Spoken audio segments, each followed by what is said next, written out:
Jadi mulai tersedak beliau nih, Iya. karena agak prihatin banget ini, Bang Dhani. Ya, Nah, Bang, ada tadi juga teman-teman atau petinggi di PT Timah yang menyandang sebagai tersangka ya. ya,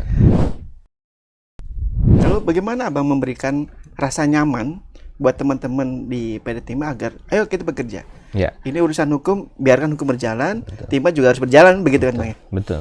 Sebenarnya kita sudah ada beberapa kerjasama dengan APH lah ya, Ya. baik itu kepolisian, kejaksaan, dan APH yang lain.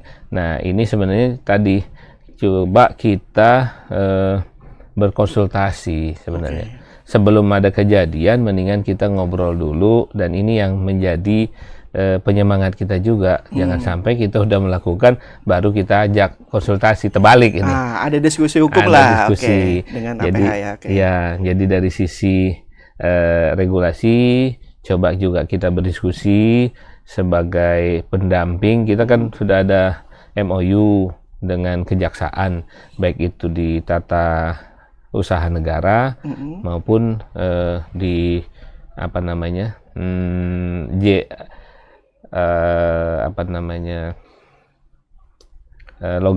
legal opinion lah ya. Oh, legal Jadi opinion, setiap kegiatan kita yang kita coba ada apa risiko apa, coba kita gandeng Aparat penegak aparat hukum. penegak hukum untuk ikut mendamping kegiatan kita. Jadi lebih yakin kita. Ya. Kalau begitu Ini ada masalah nggak secara hukum gitu ya? Betul, Maksudnya gitu ya. Jadi ada betul. legal opinion betul. dari aparat penegak hukum. Baru Betul. dilakukan saat-saat ini atau sebelumnya sudah pernah dilakukan? Sebenarnya hal ini sudah biasa. Pernah. Oh, sudah pernah. Mungkin tidak seintens sekarang lah. Jadi bagaimana kita mencoba melakukan minta pendampingan itu, juga konsultasi tentang kegiatan-kegiatan yang kita lakukan. Kalau kita dampingi dari awal, mungkin membuat teman-teman yang ada Merasa aman. lebih merasa aman. Dan gitu. percaya diri tentunya Lebih ya, percaya bekerja diri. di Timah. Karena itu Bang, balik lagi bahwa saya sih bermimpi tadi, mimpi-mimpi Abang itu terlaksana dengan baik lah. Dan kemudian membawa kabar baik buat teman-teman di PT Timah Tbk. Bahkan kemarin saya dapat kabar, tadi kita dapat kabar bahwa lumayan nih kuartal 1 sepertinya. Ya. Boleh cerita lah, spill ya. Iya. Ya, sebagian kecil ya memang tadi karena kemampuan survival lah ya. Ini survival nih ya. Iya, jadi Bukannya sesungguhnya, berarti ini survival nih. ya tahapan saat ini kita memang tadi Survival, oke. prihatin ya. Orang prihatin itu ubi juga bisa jadi nasi. Nah, ini kreatif. Jadi memang perlu merasakan bahwa saat ini krisis, dan dalam era krisis ini kita perlu melakukan inovasi apa, baik tadi mungkin teknologi maupun metode. Nah, ini berkembang. Bagaimana kita menambang lebih ekonomis, bagaimana kita meningkatkan produktivitas yang ada agar ya kita bisa survive melewati masa-masa krisis dan bisa merecover kembali perusahaan ini. Dan saya yakin kalau semua pihak dengan framework optimis, ini bisa kita lakukan. 2024 berarti lebih bagus dibanding 2003. Mudah-mudahan. Kita berharap doa dari teman-teman Bang Kampos semua lah. Ya, amin. Gitu. Mudah-mudahan lebih bagus dibanding 2022 juga dong ya. Mudah-mudahan. Atau sama? Ya, paling tidak lebih baik dari tahun 2023. 2023. Iya. Oke, patokannya 2023. Iya. Gini Bang, setelah kasus Tata Niaga Timah ini, banyak kemudian para penambang itu kebingungan untuk ini mau taruh di mana ini barang ya. Karena semuanya tadi prihatin dan takut, apalagi ada penegak hukum di situ. Mungkin Timah punya sedikit semacam solusi sementara kepada para penambang yang tanda kutip tadi prihatin banget. Ya, ini memang kayak kita sudah nikah sama belum nikah sih. Nah, ini agak panjang nih kayaknya. Kalau kita sudah nikah, mau kita bawa ke pasar, mau kemana juga udah nikah kan. nggak udah ijab akan. kabul salah. Iya, Oke. beda. Ya kalau belum nikah kita udah larut malam juga masih berduaan ditegur tetangga. Nah, Udah maknanya, malam, oke, udah. maknanya apa nih? Ini Nah, nikah nih, ini- saya agak panjang nih kalau ada nikah nih. Ini kalau legal sama nggak legal. Gitu. Oke. Nah, kalau sudah legal kita diapain juga legal kok, Ya, nggak ngaruh gitu kan. ya, Tapi kalau kita nggak legal, takut, takut ya. iya kan? Itu sebenarnya secara sederhananya. Ya. Makanya hari ini, ayo deh. Yang legal itu sebenarnya nggak takut, masih bekerja. Betul, masih bekerja, Berarti produksinya masih tetap, tetap, bukan bertambah. Karena kan kompetitor nggak ada. nggak produksi kan nggak bertambah, Oh. produksi tetap aja. Oke, Iya kan? oke. Tinggal yang ngambilnya bareng-bareng atau enggak. Gitu. Ah, Oke. Ya ini memang suasananya seperti itu. Karena saya pikir kalau kita legal, tidak ada yang kita langgar, ya kita bisa bekerja seperti biasanya. Oke. Nah, tadi solusi yang kita lakukan, ayo deh kita coba secara legal, biar aman, nyaman, tenang gitu. Ya. Nah ini mesti legal, Harus legal. harus legal. Bermitra dengan timah Iya. harus legal gitu ya. Iya. Sebenarnya kalau nambang di PT Timah itu kita sudah punya data eksplorasinya, kita bisa arahkan menjadi lebih produktif, nambangnya di mana. Sebenarnya nggak nyari-nyari selaut-laut Iya, iya. atau nggak nyari sehutan-hutan Iya, gitu iya, kan. iya. Karena sudah ada data cadangan ya, sudah ada data walaupun tadi belum cadangan, tapi sudah data, sudah dilakukan pengeboran, eksplorasi sebelumnya. Dan data eksplorasi itu mahal sebenarnya. Nah, itulah menjadi kekuatan kita saat ini. Saya yakin sebenarnya kalau kita melakukan dengan urut-urutan dan mengikuti proses-proses yang tadi, pasti lebih produktif. Hmm. Bukankah itu sudah dijalankan oleh PT Timah? Bang? Iya, kalau Legal. PT Timah sudah jalankan. Oke. Sekali lagi hari ini kan kita tahu kemarin data dari ahli lingkungan IPB itu kan, Prof Bambang. iya, Prof Bambang tuh 81.000 itu di luar IUP. Betul. Ada yang sebagian di dalam kawasan hutan, Ya. ada yang bukan kawasan hutan. Nah, kalau sudah kawasan hutan lindung, itu saya pastikan itu nggak ada IUP di situ. Bang Dhani ini kelihatan optimis ya dengan Timah. Tadi ada soal teknologi yang terus berkembang, kemudian juga saya ngeliat kayaknya masa depan Timah itu masih besar gitu ya, di Bangka Belitung. Ya, Apakah seperti itu memang? ya. Betul, seperti Iya. itu. Kira-kira berapa tahun lagi kita bisa memaksimalkan Timah di Bangka Belitung?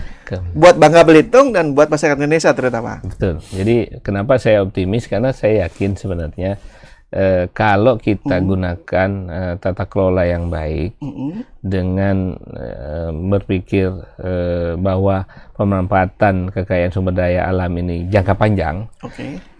akan memberi nilai yang lebih tinggi. Saya ngalamin dolar 2.500, harga timah itu 4.500 dolar per ton. Oh, oke. Tahun berapa itu? Tahun 97. 97. Oke. Iya. Krisis ekonomi ya, Iya. 97. Oke. Iya, dolar baru 2.500. Oke. Sebelum krisis ekonomi. Oke. Nah, begitu krisis ekonomi, dolar jadi 16.000 waktu itu, Betul. tertinggi. Ya. Habis itu stagnan di 11 sampai 12.000 saja. Oke. Nah, kan karena kita komoditas ekspor, produksi sama pun nilainya yang kita dapat jadi lebih besar. Ya. Nah, jadi ini menarik karena komoditas ini sampai saat ini belum ditemukan penggantinya. Ini jadi hal yang menarik buat kita. Kenapa? Timah itu mudah sekali berasosiasi dengan logam yang lain. Oke. Itu catatan. Asosiasi artinya bisa memudar ya, Iya. atau beradaptasi. Bisa Bahasa- bergabung. Bergabung ya. Oke. Iya, jadi kayak lem, tapi logam. Nah, timah bisa merekat besi, bisa mempererat tembaga, Ya. bisa mempererat logam yang lain. Ya. Disolder namanya kan, disatukan. Ya. Nah, seperti saat ini belum ada yang suhunya rendah tapi logam. Oke. Timah kan meleleh ya di suhu 300 atau mungkin kurang dari itu, leleh. Jadi tidak merusak perangkat yang lain. Jadi kalau panasnya rendah, timah leleh dan bekunya cepat. Nah ini jadi kelebihan timah. Di samping kalau besi kan mungkin mau 600, mungkin lebih baru leleh. Kalau timah 300 derajat atau lebih kurang dari itu udah leleh dan dia mengeras. Jadi pengantar apa namanya? Pengantar konduktor. Konduktor. Okay. Nah, satu tadi belum ada penggantinya. Dua, punya hal spesifik, dia bisa berasosiasi atau dengan mineral yang lain dan tidak karat. Ya. Jadi timah ini kalau dijadikan komoditas bisa juga. Tapi tadi penggunaan hari ini kan lebih banyak ke teknologi elektronik. Nah, kenapa kita optimis? Sebenarnya kalau pemanfaatan ini dibuat rencana jangka panjang dan sustain itu berarti cukup. Jangan kalau beda, kalau mau secepat-cepatnya sebanyak-banyaknya diambil habis-habisan. Habis-habisan. Reklamasi, recovery alam juga. Hari ini masalahnya karena kita mengeksploitasinya berlebihan. Hari ini di Bangka Belitung kenapa dampak lingkungan itu lebih besar terlihat hari ini? Karena kita mengeksploitasinya secara besar-besaran, berlebihan. Jadi kalau biar nggak berlebihan, masuk konsep moratorium dong, Abang? Paling tidak bukan moratorium saja, tapi kita pengen nilai dari komoditas ini jadi lebih tinggi. Kalau kita ambil hari ini, harganya segitu, dengan kondisi dolar segitu, kita dapat segitu. Dan ini kan, saya cerita 25 tahun tadi, saya ngalamin 2.500 dolar, harga timah 4.000. Hari ini di 25.000. Dolar di 15.000. Secara ekonomi ini nilainya meningkat. Tapi kalau kita eksploitasi besar-besaran hari ini, ya cukup dengan nilai hari ini. Betul. Jangan berharap nanti meledak.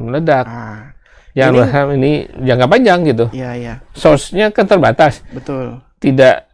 Apalagi sudah mineral kritis ya. Iya. Jadi menurut Abang, biar ada manfaat besar buat masyarakat Bangka Belitung, tahan-tahan dulu lah.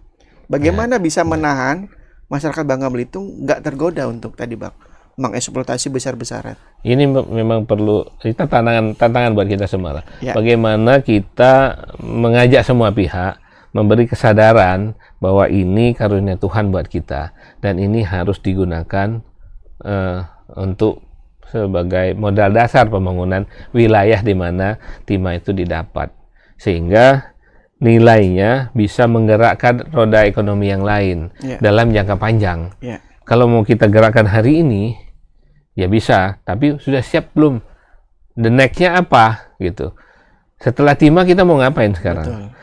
Dari era reformasi sampai sekarang, kalau kita mau jujur, komoditas timah ini masih jadi andalan Provinsi Kepulauan Bangka Belitung. Sampai saat ini. Walaupun orang bilang mau perkebunan, mau lagi industri, mau pariwisata, gitu. Betul, tapi roadmap-nya ini mesti disupport dan mesti kita tahap-tahapannya mesti kita lalui.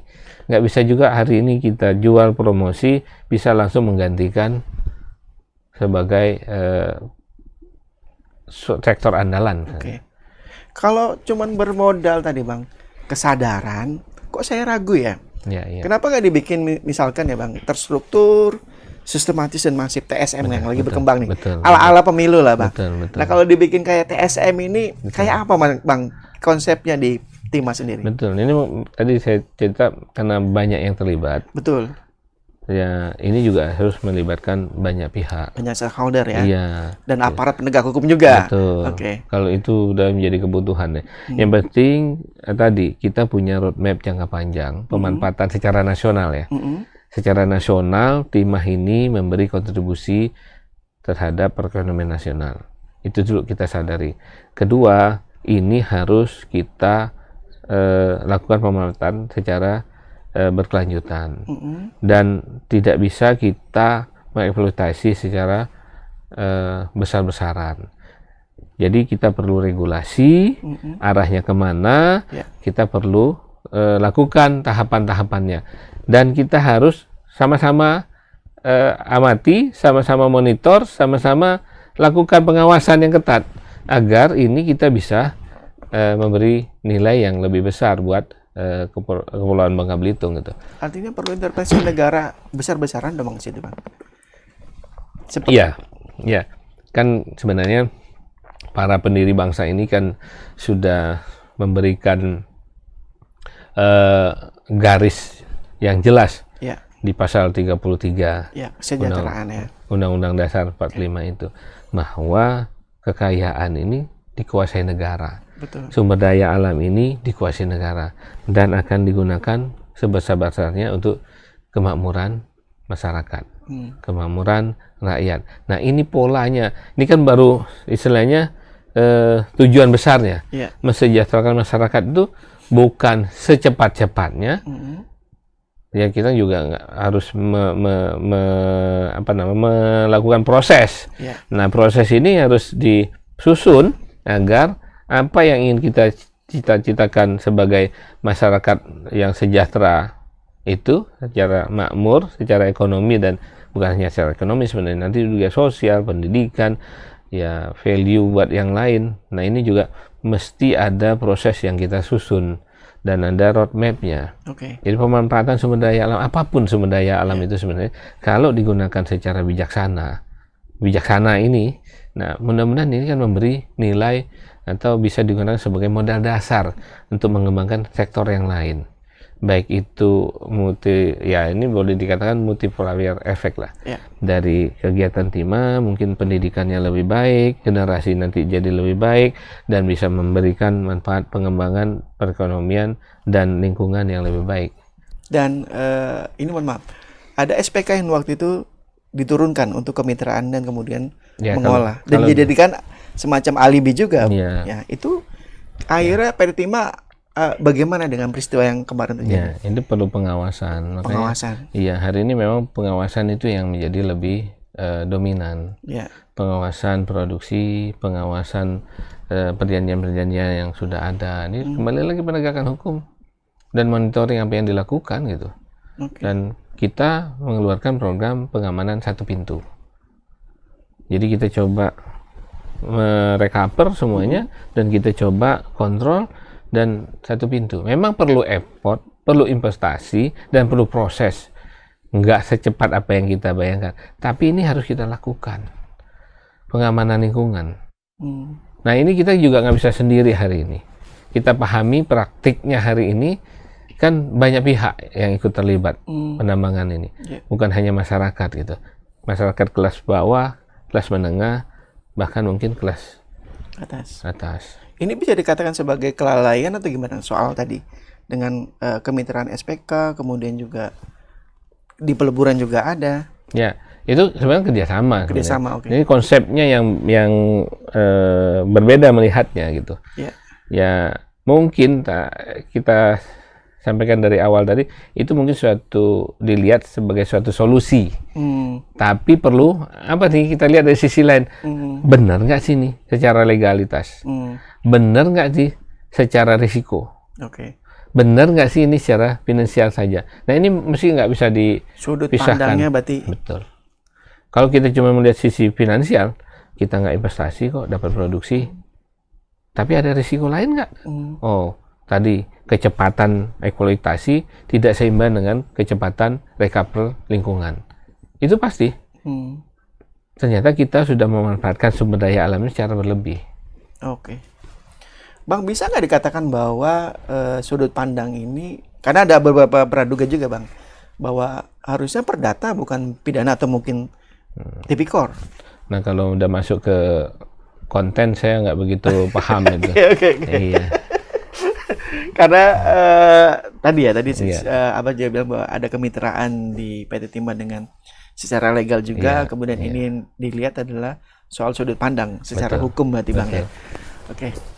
Makanya kita harus transparan lah. Jadi tadi kita coba pihak lain tolong lihat, tolong lihat nih pola kerja kita sudah legal belum? Dari sudut pandang hukum, legalitas kan, dari sudut pandang hukum. Nah, itu perlu kita minta pendapatnya. Harus ada legal opininya, Bang. Sementara itu berarti belum ada ya? Sementara itu. Saya pikir salah satu yang menjadi celah.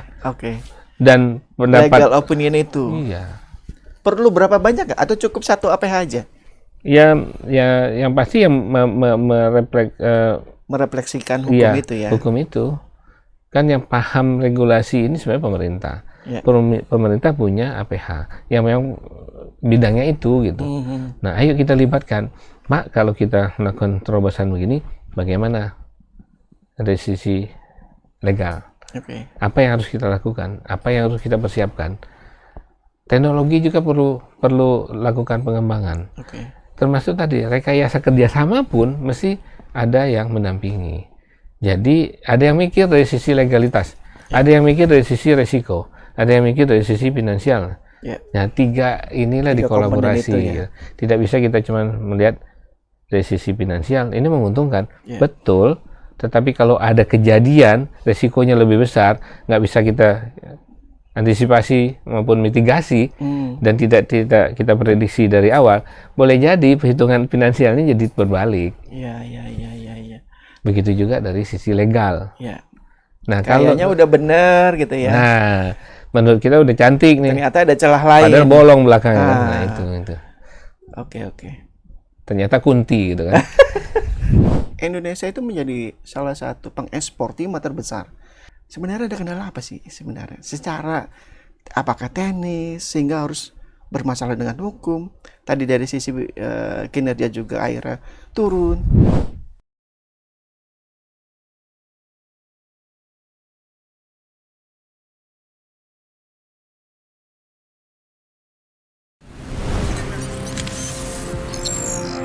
Tribun X menghadirkan lokal menjadi Indonesia.